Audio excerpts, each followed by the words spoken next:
ഇപ്പോൾ NSSനെതിരെ ആഞ്ഞടിക്കുകയാണ് KB ഗണേഷ് കുമാർ. NSSനെതിരെ കടുത്ത വിമർശനം ഉന്നയിച്ച KB ഗണേഷ് കുമാർ NSSൽ കൊടിയ അഴിമതിയാണ് നടക്കുന്നതെന്ന് ആരോപിക്കുന്നു. അഴിമതി സ്വജനപക്ഷപാതവും നടക്കുന്നു.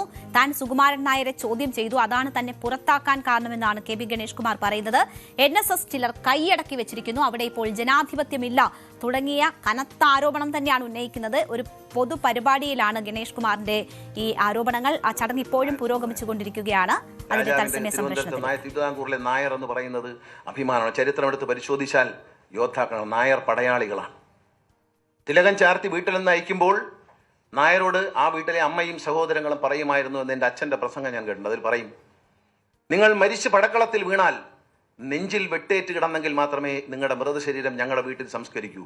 പുറകിലാണ് വെട്ടേറ്റതെങ്കിൽ നിങ്ങളുടെ ശവശരീരം ഞങ്ങൾക്ക് വേണ്ട എന്ന് പറഞ്ഞുകൊണ്ടാണ് അമ്മമാരും സഹോദരിമാരും ഭാര്യമാരും തിലകം ചാർത്തി ഭർത്താവിനെയും സഹോദരനെയും മകനെയും യുദ്ധത്തിന് അയച്ചിരുന്നത് നായർ പടയാളികൾ. അതായത് തിരിഞ്ഞു ഓടുമ്പോഴാണല്ലോ പുറത്ത് വിട്ടുകൊള്ളുന്നത്. തിരിഞ്ഞു ഓടുന്നവന്റെ മൃതദേഹം ഈ വീട്ടിലേക്ക് കൊണ്ടുവരണ്ട, നെഞ്ചിൽ വെട്ടേറ്റ് വരണം എന്ന് പറയുന്ന നായർ സമുദായം. ധീരമായ മാർത്താണ്ഡവർമ്മയെ, തിരുവിതാംകൂർ രാജാവിനെ, ഡച്ചുകാരെ എല്ലാം ഓടിക്കാൻ കരുത്ത് കാണിച്ച നായർ സമുദായം തിരുവിതാംകൂറിലെ നായരാണ്.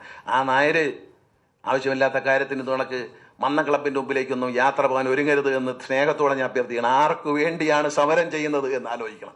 എന്തിനു വേണ്ടിയാണ് സമരം ചെയ്യുന്നത് ആലോചിക്കണം. നെറികേടിനെ സംരക്ഷിക്കാനോ സ്വജനപക്ഷപാതത്തെ സംരക്ഷിക്കാനോ മന്നത്താചാര്യനെ പോലെ മഹാനെ വിസ്മൃതിയിൽ മറയ്ക്കാൻ ശ്രമിക്കുന്നവരോട് സഹകരിക്കാനോ. എന്നിട്ട് പറയുന്നത്, ഞാൻ ആചാര്യനെ വാക്കുകൾ അനുസരിച്ച് അദ്ദേഹത്തിൻ്റെ അച്ഛൻ പറഞ്ഞിട്ടുണ്ട്, ആ പറമ്പി കയറ്റിയിട്ടില്ല. ഇടങ്ങൂർ ഗോപാലകൃഷ്ണ സാറിൻ്റെ കാലത്താണ് വാതിൽ തുറക്കാനും അടയ്ക്കാനും നിർത്തിയിരുന്നത്.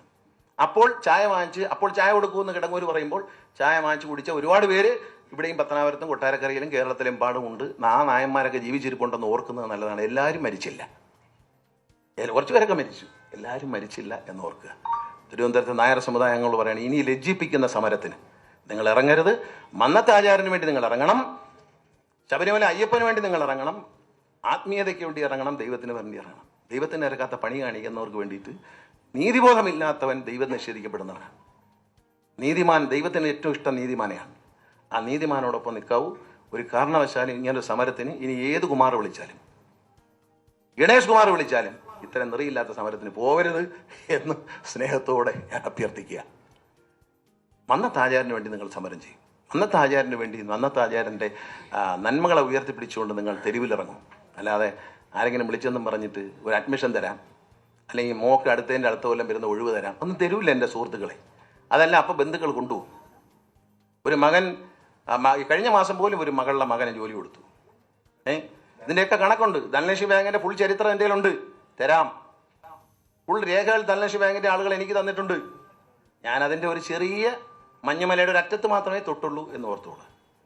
കൂടുതൽ പറഞ്ഞാൽ എൻ്റെ കയ്യിൽ ഒരുപാട് സാധനങ്ങളുണ്ട്. അത് ഈ പുസ്തകത്തെക്കാൾ ഗംഭീരമായിരിക്കും.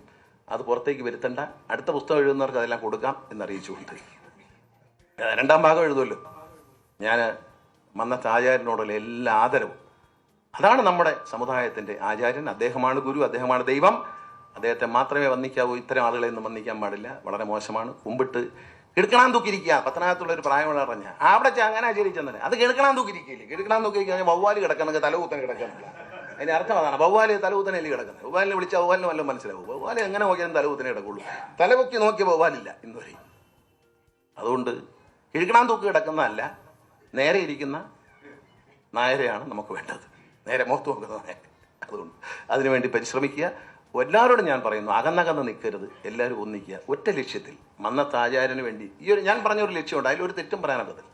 മറ്റു കാര്യങ്ങളെല്ലാം ഭരണഘടനയും ജനാധിപത്യവും ഒക്കെ അവിടെ നിൽക്കട്ടെ. അത് നിയമം കോടതിയിൽ നടക്കുന്നതാണ്, കോടതി തീരുമാനിക്കട്ടെ. ഈ 89 തവണ അവധി വെച്ചത് എന്തിനെന്ന് കോടതി തീരുമാനിക്കട്ടെ. അതൊക്കെ ബഹുമാനപ്പെട്ട കോടതിയുടെ തീരുമാനങ്ങളിൽ വരുന്നതാണ്. നമ്മളതിനൊന്നും അഭിപ്രായം പറയുന്നില്ല. അത് നിയമവിദഗ്ധരാണ്, അവർക്കറിയാം, അവർ നോക്കിക്കോളും. നമുക്കത് നിയമവിദഗ്ധനല്ല. അതുകൊണ്ട് പക്ഷേ മന്നത്തെ ആചാര്യനെ ആരാധിക്കാനുള്ള അവസരം എല്ലാ നായർക്കും മലയാളിക്കും അദ്ദേഹത്തെ ആരാധിക്കുന്ന എല്ലാവർക്കും ലഭിക്കണം. പട്ടി വരും പൂച്ച വരുമെന്ന് പറഞ്ഞ് മഹത് വ്യക്തികളെ അവിടുന്ന് മാറ്റി നിർത്താൻ അനുവദിക്കരുത്. എല്ലാവർക്കും ഇന്ത്യയുടെ വൈസ് പ്രസിഡന്റ് സുരേഷ് ഗോപി പോട്ടെ, കേരളത്തിലുള്ള ആളാണെന്ന് വിചാരിക്കാം. കരയോഗത്തിൽ അംഗമല്ലേ സുരേഷ് ഗോപി? അതൊക്കെ എന്താ കയറിയാൽ അതേ പറയുന്നുള്ളൂ. സുരേഷ് ഗോപി എന്നല്ല, കരയോഗത്തിൽ അംഗത്തുള്ള ആരും കയറണം. ഇന്ത്യയുടെ വൈസ് പ്രസിഡന്റ് വരാമെന്ന് പറയുമ്പോൾ വരണ്ടെന്ന് പറയാം. അതുകൊണ്ട് സാരമില്ല, ഇവിടെ മന്ത്രിമാരെ കയറ്റുന്നില്ല. എന്താ പറയുക, ഈ സ്റ്റേറ്റുകാർ ചെല്ലുന്ന ഇഷ്ടമല്ല. NSSനെതിരെ എന്തായാലും ശക്തമായ വിമർശനമാണ് KB ഗണേഷ് കുമാർ ഉന്നയിക്കുന്നത്. NSSനെ കൈയടക്കി വെച്ചിരിക്കുന്നു എന്നതാണ് പറയുന്നത്. പല വിഷയങ്ങളിലുള്ള വിമർശനം എല്ലാം ഒരു വേദിയിൽ തന്നെ ഗണേഷ് കുമാർ പറഞ്ഞു തീർക്കുന്നതാണ് കാണുന്നത്. കൂടുതൽ വാർത്തകൾക്ക് News 18 Keralam YouTube channel subscribe ചെയ്യുക.